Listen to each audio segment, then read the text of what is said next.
नमस्कार मित्रांनो, युवराज अकॅडमी 24 या आपल्या एज्युकेशनल यूट्यूब चॅनलवर मी तुम्हा सर्वांचं स्वागत करतो। तर मित्रांनो, आरोग्य विभाग भरती गट क व ड 30 नोव्हेंबरपासून या ठिकाणी परीक्षा सुरू होत आहेत मित्रांनो। त्या दृष्टिकोनातून आपण आरोग्य विभाग गट क व ड साठी मित्रांनो या ठिकाणी जीके आणि त्याच्यानंतर गणित बुद्धिमत्ता याचे व्हिडिओ मित्रांनो अपलोड करणं चालू केलेले आहे। मित्रांनो, हे जर व्हिडिओ पाहिले तर 100% तुम्हाला त्याचा आगामी काळामध्ये होणाऱ्या परीक्षेमध्ये त्याचा फायदा होईल। तर मित्रांनो, आजच्या व्हिडिओच्या दृष्टिकोनातून आपण TCS चा जो काही फेवरेट टॉपिक आहे मित्रांनो तो म्हणजे वृत्तपत्रे, जे काही भारतातील वृत्तपत्रे यावर आधारित मित्रांनो 2 ते 3 क्वेश्चन तुम्हाला 100% परीक्षेला विचारले जातात। आता 2 ते 3 क्वेश्चन म्हणजेच मित्रांनो तुमचे या ठिकाणी 4 ते 6 मार्क या ठिकाणी होऊ शकतात। त्यामुळे मित्रांनो या व्हिडिओच्या माध्यमातून तुमचे 4 ते 6 मार्क या ठिकाणी फिक्स होणार आहे। त्यामुळे हा व्हिडिओ तुम्हाला शेवटपर्यंत पाहणं गरजेचं असणार आहे। जर मित्रांनो तुम्हाला चांगला स्कोर आणायचा असेल तर आपल्या चॅनलवर प्लेलिस्ट आहेत। आरोग्य विभाग भरती ग्रुप क व ड 2021 म्हणून प्लेलिस्ट आहे, गणित बुद्धिमत्तेची प्लेलिस्ट आहे, त्याच्यानंतर जीकेची सुद्धा प्लेलिस्ट आहे, इंग्लिशची सुद्धा आहे। या सर्व विषयाच्या मित्रांनो प्लेलिस्ट आहे। त्या प्लेलिस्ट जर पाहिल्या तर 100% तुम्हाला त्याचा फायदा होईल। तर मित्रांनो, चला वेळ न लावता आता व्हिडिओची सुरुवात करूया। अतिशय महत्त्वाचा टॉपिक आहे मित्रांनो, शेवटपर्यंत पाहणं गरजेचं असणार आहे। 7 ते 8 मिनिटांमध्ये तुमच्या या ठिकाणी फिक्स मार्क होणार आहेत। तर मित्रांनो, यापूर्वी आपण शिवाजी महाराजांचा इतिहास, त्याच्यानंतर भारताची 2011ची जनगणना आणि मित्रांनो याच्यानंतर आपण उद्या किंवा परवा दिवशी जे की मित्रांनो आपल्या अभ्यासक्रमामध्ये दिलेले आहे की 2005चा माहितीचा अधिकार कायदा यावर आधारित सुद्धा आपल्याला परीक्षेला प्रश्न विचारले जाणार आहेत। त्यावर सुद्धा मित्रांनो आज दुपारा किंवा उद्या व्हिडिओ येऊन जाईल। त्यामुळे चॅनलवर नवीन असाल तर चॅनलला सबस्क्राईब करा, जास्तीत जास्त मित्रांपर्यंत व्हिडिओ शेअर करा, व्हिडिओ आवडल्यास व्हिडिओला लाईक करा। तर चला वेळ न लावता व्हिडिओची सुरुवात करूया। आता पहा, वृत्तपत्रे व त्याचे संस्थापक म्हणजे कुठलं वृत्तपत्र कोणाचं यावर आधारित तुम्हाला परीक्षेला प्रश्न विचारले जातात। तर पहा, यंग इंडिया हे वृत्तपत्र कोणाचं आहे तर यंग इंडिया हे वृत्तपत्र महात्मा गांधी यांचं आहे। कोणाचं आहे? महात्मा गांधी यांचं आहे। आता पहा, वंदे मातरम हे कोणाचं आहे तर वंदे मातरम हे खूप वेळेस विचारलेले पहा, वंदे मातरम कोणाचं? अरविंद घोष यांचं वंदे मातरम हे वृत्तपत्र आहे। त्याच्यानंतर पहा, इंडियन सोशलिस्ट हे वृत्तपत्र कोणाचं आहे तर इंडियन सोशलिस्ट हे वृत्तपत्र श्यामजी कृष्ण वर्मा यांचं इंडियन सोशलिस्ट हे वृत्तपत्र आहे। त्याच्यानंतर पहा, इंडिपेंडन्स हे कोणाचं आहे तर इंडिपेंडन्स हे वृत्तपत्र मोतीलाल नेहरू यांचं आहे। त्याच्यानंतर पहा, हिंदू हे वृत्तपत्र कोणाचं आहे तर सुब्रमण्यम अय्यर यांचं हिंदू हे वृत्तपत्र आहे। मित्रांनो, महाराष्ट्रातील आणि भारतातील सर्व वृत्तपत्रे आपण या ठिकाणी पाहत आहोत, जे की मित्रांनो TCSचा फेवरेट हा टॉपिक आहे। पंजाबी हे वृत्तपत्र कोणाचं होतं तर लाला लजपतराय यांचं पंजाबी हे वृत्तपत्र होतं।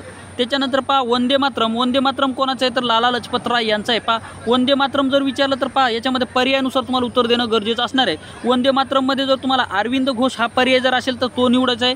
आणि वंदे मातरम या वृत्तपत्रामध्ये लाला लजपतराय, आता बरेच विद्यार्थ्यांना वंदे मातरम कोणाचं आहे अरविंद घोष यांचं हे माहीत आहे, परंतु वंदे मातरम डबल एक वृत्तपत्र आहे ते लाला लजपतराय यांचं आहे। कदाचित मित्रांनो या ठिकाणी वंदे मातरम हे वृत्तपत्र कोणाचं आहे असे या ठिकाणी प्रश्न विचारतील आणि त्यामध्ये पहिलं ऑप्शन तुम्हाला लाला लजपतराय देतील, दुसरा ऑप्शन देतील महात्मा गांधी, तिसरा ऑप्शन देतील पंडित जवाहरलाल नेहरू आणि 4 नंबरचा ऑप्शन देतील मित्रांनो यापैकी नाही। तर लक्षात ठेवा, ज्यावेळेस तुम्हाला ऑप्शनमध्ये यापैकी नाही हे असतं त्यावेळेस मित्रांनो तुम्हाला या ठिकाणी असं वाटू शकतं की वंदे मातरम हे कोणाचं अरविंद घोष यांचं आहे आणि अरविंद घोष यांचं या ठिकाणी नाव नाही, म्हणून यापैकी नाही जर तुम्ही या ठिकाणी उत्तर जर लिहाल आणि आन्सर कीमध्ये तुम्हाला लाला लजपतराय हे आन्सर येऊ शकतं। त्यामुळे हे सुद्धा लक्षात ठेवा, वंदे मातरम हे वृत्तपत्र कोणाचं आहे लाला लजपतराय यांचं सुद्धा आहे।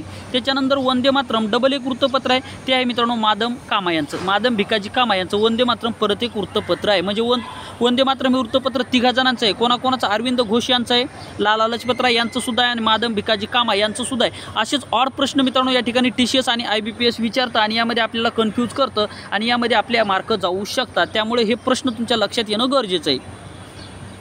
त्याच्यानंतर पहा, संवाद कौमुदी कोणाचं आहे तर राजाराम मोहन राय यांचं संवाद कौमुदी हे वृत्तपत्र कोणाचं आहे राजाराम मोहन राय यांचं आहे। त्याच्यानंतर पहा, युगांतर आणि संध्या हे वृत्तपत्र कोणाचं आहे भूपेंद्र दत्त व वीरेंद्र दत्त यांचे हे आहे, वीरेंद्र घोष यांचे हे वृत्तपत्र आहे। त्याच्यानंतर पहा, बंगाली वृत्तपत्र कोणाचं आहे तर सुरेंद्रनाथ बॅनर्जी यांचं बंगाली हे वृत्तपत्र आहे।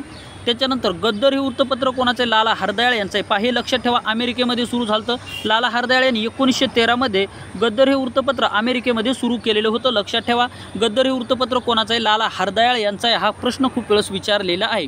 त्याच्यानंतर पहा, रिव्हॉल्युशनरी हे वृत्तपत्र कोणाचं आहे तर सचिंद्रनाथ सन्याल यांचं आहे। त्याच्यानंतर लीडर हे वृत्तपत्र कोणाचं आहे मदन मोहन मालवीय यांचं लीडर हे वृत्तपत्र आहे। IMP असलेला प्रश्न आहे, लक्षात ठेवा, लीडर वृत्तपत्र कोणाचं आहे मदन मोहन मालवीय यांचं लीडर हे वृत्तपत्र आहे। त्याच्यानंतर मुंबई समाचार कोणाचं आहे तर मुंबई समाचार फरुदुजी मर्झाबन यांचं आहे। कोणाचं आहे? फरुदुनजी मर्झाबन यांचं हे आहे। त्याच्यानंतर रास्तोगोपतार हे लक्षात ठेवा, रास्तोगोपतार लक्षात ठेवा, खूप वेळेस विचारलं आहे। रास्तगोपतर कोणाचं आहे? रास्तगोपतर म्हणजे खरी बातमी. रास्तगोपतर याचा अर्थ काय होतो? खरी बातमी. तर ते कोणाचं आहे? दादाभाई नौरोजी यांचं आहे. कोणाचं आहे मित्रांनो? दादाभाई नौरोजी यांचं आहे, लक्षात ठेवा. त्याच्यानंतर न्यू इंडिया हे वृत्तपत्र कोणाचं आहे? तर ॲनी बेझंट यांचं न्यू इंडिया हे वृत्तपत्र आहे. न्यू इंडिया कोणाचं आहे? ॲनी बेझंट यांचं न्यू इंडिया हे वृत्तपत्र आहे. पुढे पहा, इंडियन ओपिनियन हे वृत्तपत्र कोणाचं आहे? इंडियन ओपिनियन हे वृत्तपत्र कोणाचं आहे? तर इंडियन ओपिनियन हे महात्मा गांधी यांचं वृत्तपत्र आहे. इंडियन ओपिनियन महात्मा गांधी यांचं वृत्तपत्र आहे. इंडियन मजलिस हे कोणाचं आहे? तर अरविंद घोष यांचं आहे. इंडियन मजलिस कोणाचं आहे? अरविंद घोष यांचं आहे. नॅशनल हेराल्ड कोणाचं आहे? तर पंडित जवाहरलाल नेहरू यांचं नॅशनल हेराल्ड हे वृत्तपत्र आहे. अल हिलाल हे वृत्तपत्र कोणाचं आहे? तर मौलाना आझाद यांचं अल हिलाल हे वृत्तपत्र आहे. आणि मौलाना अब्दुल कलाम आझाद हे मित्रांनो भारताचे पहिले शिक्षण मंत्री होते, लक्षात ठेवा. मौलाना अब्दुल कलाम आझाद हे भारताचे पहिले शिक्षण मंत्री होते, लक्षात ठेवा. पुढे पहा, ओमप्रकाश हे वृत्तपत्र कोणाचं आहे? ईश्वरचंद्र विद्यासागर यांचं ओमप्रकाश हे वृत्तपत्र आहे. त्याच्यानंतर पहा, बंगाल हेराल्ड कोणाचं आहे? तर बंगाल हेराल्ड पहा, नॅशनल हेराल्ड जर विचारलं तर ते कोणाचं आहे? तर ते पंडित जवाहरलाल नेहरू यांचं आहे. आणि बंगाल हेराल्ड कोणाचं आहे? आता यामध्ये सारख्या नावाची मित्रांनो तुम्हाला कन्फ्यूज केलं जातं.